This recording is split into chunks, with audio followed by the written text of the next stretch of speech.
สบายดีท่านผู้ชมที่เคารพต้อนรับทุกท่านเข้าสู่รายการค้นหามาเรามื้อนี้ทางทีมงานพวกเขาสีย้อนหอยสำหรับน้ำท่วมแขวงอุดมไซในวันที่26สิงหาที่ผ่านมานี่และมาฮอดวันที่20กันยาก็ถือว่าเกือบครบรอบ1เดือนที่น้ำได้ท่วมอยู่ทางแขวงอุดมไซแต่ก็ยังได้มีเหตุการณ์น้ำป่าไหลสุมาอีกครั้งในวันที่20กันยาที่ผ่านมานี่ก็ได้สร้างความเสียหายเฮ็ดให้มีรถฮุนไดคันหนึ่งที่ได้รับความเสียหายและพวกเขาจะมีการประมวลภาพให้มาทานรับชมกันสำหรับความเสียหายในภัยน้ำท่วมอยู่ทางแขวงอุดมไซให้ประธานได้รับชมกันซึ่งได้มีข้อมูลจากทางเจ้าแขวงที่ได้มีการยกให้เห็นว่า4เมืองที่ได้ผลกระทบก็คือเมืองไซเมืองหลาและเมืองน้ำหมอกเมืองงาเป็นได้ผลกระทบทั้งหมด69บ้านผลกระทบนี้แตกต่างกันไปแต่ละประเภท 2,487 หลังคาเรือนมีพลเมือง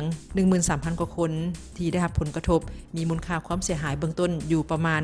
180กว่ากีบแต่ก็ยังมีการสืบต่อในการประเมินความเสียหายต่อกับแขนงการต่างๆตื่มอีกสำหรับด้านพื้นฐานโครงล่างที่อยู่อาศัยได้มีข้อมูลเบื้องต้นก็คือในวันที่5กันยา2022นี้มีทั้งหมด47บ้านมี628หลังคาเรือนมีพลเมือง 3,000 กว่าคนมีผู้ที่เสียชีวิต1คนสูญหาย1คนบาดเจ็บ5คนในนี้เรือนที่ได้รับผลกระทบนักก็แม่นถึงน้ำพัดสุไป98หลังดินเจือนถมและดินเซาะเจือนมีจำนวน5หลังและเรือนเปเสียหายเครื่องของเสียหายทั้งหมดแม่น491หลังและเล่าข่าวทีได้รับผลกระทบแม่น97หลังพร้อมเดียวกันนี้แต่ละเมืองแต่ละบ้านก็แม่นได้รับความเสียหายเช่นเดียวกันด้านพื้นฐานโครงสร้างด้านโยธาธิการและขนส่งนี้มีความเสียหายเบื้องต้นมีการประเมินก็แม่น69ตื้อกว่ากีบด้านพลังงานและโบแฮนี่มีความเสียหายคาดว่าอยู่ประมาณ 3.2 ตื้อกว่ากีบด้านสาธารณสุขก็คือ3เมืองก็คือเมืองไซเมืองน้ำหมอเมืองหลามีผลกระทบจำนวน65บ้านได้สร้างความเสียหายต่อโรงการโรงหมอเมืองและโรงหมอชุมชนที่เฮ็ดให้มีอุปกรณ์การแพทย์ยาปิ่นปัวเครื่องใช้โรงการเสียหายจำนวนหลวงหลายและต่อกับระบบน้ำลิ้นเปเพเสียหาย35บ้านวิทายเสียหาย139ขุมในนั้นเบื้องต้นก็มีการประเมินความเสียหายระบบน้ำดินอยู่เมืองไซจำนวน17บ้านมีมูลค่าความเสียหาย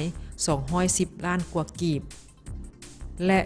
มูลค่าซ่อมแปลงอ้อมหอบโรงหมอเมืองน้ำหมอจำนวน615ล้านกว่ากีบด้านเกษตรกรรมและป่าไม้ก็ได้มีการลงเก็บกำเนื้อที่ทำการผลิตสัตว์เลี้ยงและระบบชลประทานเสียหายอยู่4เมืองมีผลกระทบทั้งหมด59บ้านระบบชลประทานเสียหาย18แห่ง22โครงการมีเนื้อที่มีผลกระทบทั้งหมด 1,300 เฮกตาร์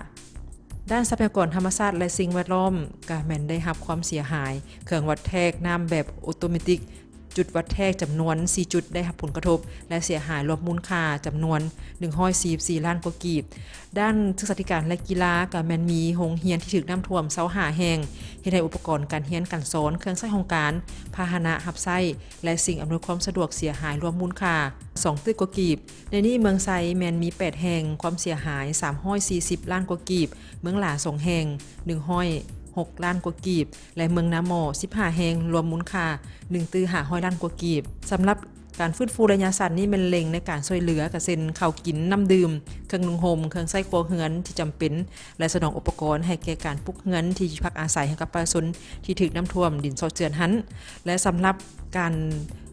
ปิ่นปัวโดยเฉพาะการฟื้นฟูในระยะยาวก็คือฟื้นฟูการดำรงชีวิตประชาชนให้เข้าสู่ระบบปกติโดยไวด้วยการจัดสรรที่อยู่อาศัยถาวรจัดสรรอาชีพดึงเอาโครงการปลูกฝังในเร่งซัดที่จะสามารถสร้างรายได้ให้ประชาชนเข้ามาจัดตั้งปฏิบัติฟื้นฟูชนประทานจัดซื้ออุปกรณ์การผลิตแนวพันธุ์พืชฟื้นฟูพื้นฐานโครงสร้างระบบไฟฟ้าน้ำประปาเส้นทางและสิ่งอำนวยความสะดวกต่างๆพร้อมเดียวกันนี้ก็สนองอุปกรณ์การแพทย์ยาปิ่นปัวอุปกรณ์การเรียนการสอนและงบประมาณในการซ่อมแปลงอาคารโรงเรียนโรงหมอที่ถูกผลกระทบจากภัยน้ำท่วมท่านบุญคงลาดเจียมพรเจ้าแขวงอุดมไซได้เล่าถึงเหตุการณ์ภัยน้ำท่วมที่เกิดขึ้นโดยทั้งการน้ำของแขวงได้มีความเป็นห่วงเป็นใยต่อชีวิตการเป็นอยู่ของประชาชนหลังเมื่อเกิดเหตุท่านเจ้าแขวงอุดมไซพร้อมคณะได้ลงพื้นที่เพื่อติดตามสภาพและชี้นำโดยกงกับบรรดาเจ้าเมืองให้พรให้การช่วยเหลือประชาชนที่ถูกผลกระทบฮู้ว่าพายุสิเข้ามาพื้นที่ลาวพวกเฮาโดยเฉพาะก็เป็นพื้นที่แขวงอุดมไซข้าพเจ้าก็ได้เตือนเนาะให้การนำเมืองทุกแขนงการที่เกี่ยวข้องได้เตือนพ่อแม่ประชาชน ก็ได้มีความคิดอยู่ในใจแล้วเป็นห่วงเป็นใยนี้เนาะแต่ว่าเมื่อมาพบพอตัวจริงเนาะโดยเฉพาะก็เป็นเทศบาลแขวงที่อยู่นี้แล้วหลังจากนั้นก็ได้เห็นทางสื่อออนไลน์ที่ลงเฟซเนาะอยู่เมืองโดยเฉพาะก็เป็นเมืองลาเมืองนาโมระยะดังกล่าวนี้ถือว่าสัญญาณโทรศัพท์ถึกตัดขาดละเส้นทางถึกตัดขาดละตัวนี้ถือว่าพวกเราจะสื่อสารติดต่อกันบ่ได้บ่รับรู้ข้อมูลนี้ส่วนตัวข้าพเจ้าเองก็มีความเป็นห่วงเป็นใยมีความกังวลเนาะก็ได้เล็งสมทบกับไอ้น้องเนาะได้ลงพื้นที่ตัวจริงโดยเฉพาะมือทำอิฐก็ได้ลงไปเบิ่งพื้นที่อยู่เมืองลาบ้านหลัก15นี้เนื่องจากว่าเห็นภาพลงทางเฟซบุ๊กนี้ถือว่าเป็นกระแสน้ำพัดแห้งเข้าบ้านประชาชนนี้เป็นห่วงว่าประชาชนที่จะเสียหายโดยเฉพาะก็เป็นทางด้านชีวิตเนาะชีวิตอินทรีย์นี้มีผู้ไล่นำขึ้นใดอันนี้ข้าพเจ้าก็ได้ลงพื้นที่ตัวจริงเนาะไปฮอดตัวจริงก็เห็นว่ามีความปลอดภัยทางชีวิตอินทรีย์ของพ่อแม่ประชาชนนี้บ่ได้มีผู้เสียหายบ่มีผู้เสียชีวิตก็ถือว่ามีความทุนใจขึ้นมาแต่ทางนี้ก็ยังมีความเป็นห่วงเป็นใยกังวลต่อเหตุการณ์ที่มันเกิดขึ้นเนื่องจากมันเป็นวงกว้างและมีหลายเมืองเนาะที่กระทบใส่ระยะเดียวกันนั้นก็ถือว่ามีความสุดที่เป็นห่วงเป็นใยเนาะถือว่ากินบ่ได้นอนบ่หลับนั่นแหละในระยะ 2-3 มื้อนี้ก็ได้นำพาชี้นำทุกแขนงการที่เกี่ยวข้องของแขวงของเมืองแล้วก็ได้มาประชุมวางแผนแล้วก็ลงสุกยุแก้ไขแล้วก็ได้ลงตัวจริงเนาะแต่ละเมืองโดยเฉพาะคือเมืองลาเมืองไซแล้วก็เมืองนาโมนี้คือว่าได้ลงติดตามชี้นำตัวจริงในแต่ละวันต่อกับความเสียหายในเบื้องต้นของประชาชน4เมืองคือเมืองไซเมืองหลาเมืองนาโมและเมืองนามี69บ้าน248หลังคาเรือนพลเมือง 13,000 กว่าคนด้านพื้นฐานโครงล่างเส้นที่อยู่อาศัยเงินได้ถึงน้ำพัดไป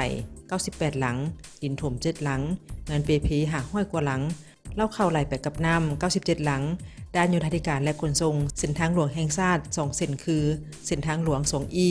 และเส้นทางเลขที่13เหนือมีลงยาว127กว่ากิโลเมตรทางหลวงของแขวงเมืองและทางชนบทก็ได้รับความเปเพพร้อมเดียวกันนั้นยังมีระบบน้ำประปาระบบไฟฟ้าโทรคมนาคมถูกตัดขาดประเมินความเสียหายเบื้องต้น150กว่าตึกกีบภัยพิบัติอยู่ใน3เมืองของแขวงอุดมไซพวกเฮานี้เอิ้นว่าเสียหายอย่างมหาศาลเนาะถือว่าสังรวมแล้วมาฮอดปัจจุบันนี้คันถ้าว่าไล่ประเมินมูลค่านี้ถือว่าบ่นับเนาะพื้นที่ทำการผลิตหรือบ่นับผลผลิตกสิกรรมของพ่อแม่ประชาชนนี้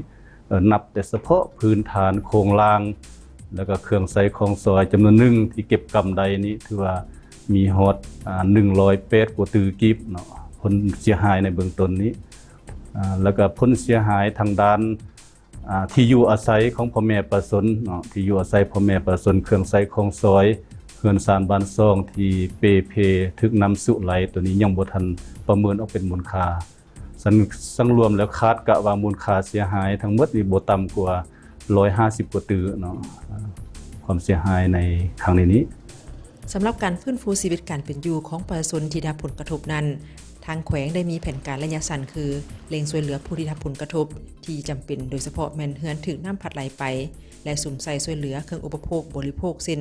ข้าวกินน้ำดื่มเครื่องใช้ในครัวเรือนและสุ่มกำลังสาวหนุ่มทหารกองพลที่3จำนวน300กว่านายเข้าไปช่วยปลุกเรือนชั่วคราวให้กับประชาชน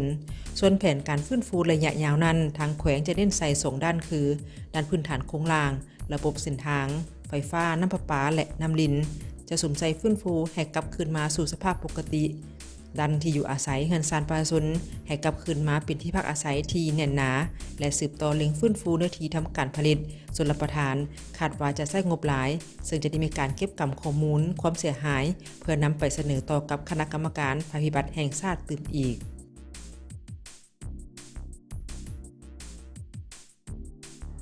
พร้อมเดียวกันนี้ความต้องการของแขวงเพิ่นก็ได้มีการเสนอให้ทางรัฐบาลหาพ้องเอาแผนการฉุกเฉินและการช่วยเหลือฟื้นฟูหลังภัยพิบัติเข้าในแผนการลงทุนของรัฐประจำปี 2023และได้มีการเสนอให้คณะคุ้มครองภัยพิบัติขั้นศูนย์กลางช่วยในการประเมินผลเสียหาย เสนอให้ทางกระทรวงสาธารณสุขพิจารณาสนองอุปกรณ์การแพทย์อุปกรณ์ต่างๆที่จำเป็นและงบประมาณเพื่อแก้ไขปัญหาภัยพิบัติอยู่แขวงอุดมไซ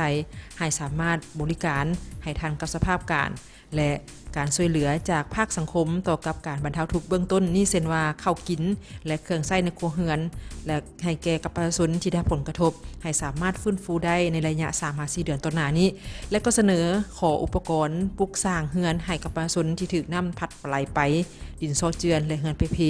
พร้อมเดียวกันนี้ก็เสนอทางด้านงบประมาณในการซ่อมแปลงพื้นฐานโครงล่างและงบประมาณในการยกย้ายประชาชนที่มีความเสี่ยงไปอยู่บอนที่มีความปลอดภัยอันนี้ถือว่าเป็นการเสนอของแขวงให้ทางรัฐบาลได้รับทราบนำกันท่านผู้ชมที่เคารพทางหมดนี้ถือเป็นการนำเสนอในรายการค้นหามาเราที่เฮ็ดให้เห็นว่าภัยพิบัติทางธรรมชาตินี้ได้สร้างความเสียหายทั้งชีวิตและทรัพย์สินให้กับประชาชนอยู่ทางแขวงอุดมไซแน่นอนการเกิดภัยน้ำท่วมครั้งนี้บ่แม่นมาจากน้ำมือของมนุษย์เป็นภัยธรรมชาติที่เกิดขึ้นดังนั้นท่านใดที่มีความสนใจอยากจะร่วมในการบริจาคช่วยเหลือประชาชนก็สามารถไปทางแขวงอุดมไซได้เช่นเดียวกันทางหมดนี้ถือเป็นการนำเสนอในรายการค้นหามาเราเวลาหมดแล้วข้าพเจ้าและทีมงานลาท่านผู้ชมไปก่อนสบายดี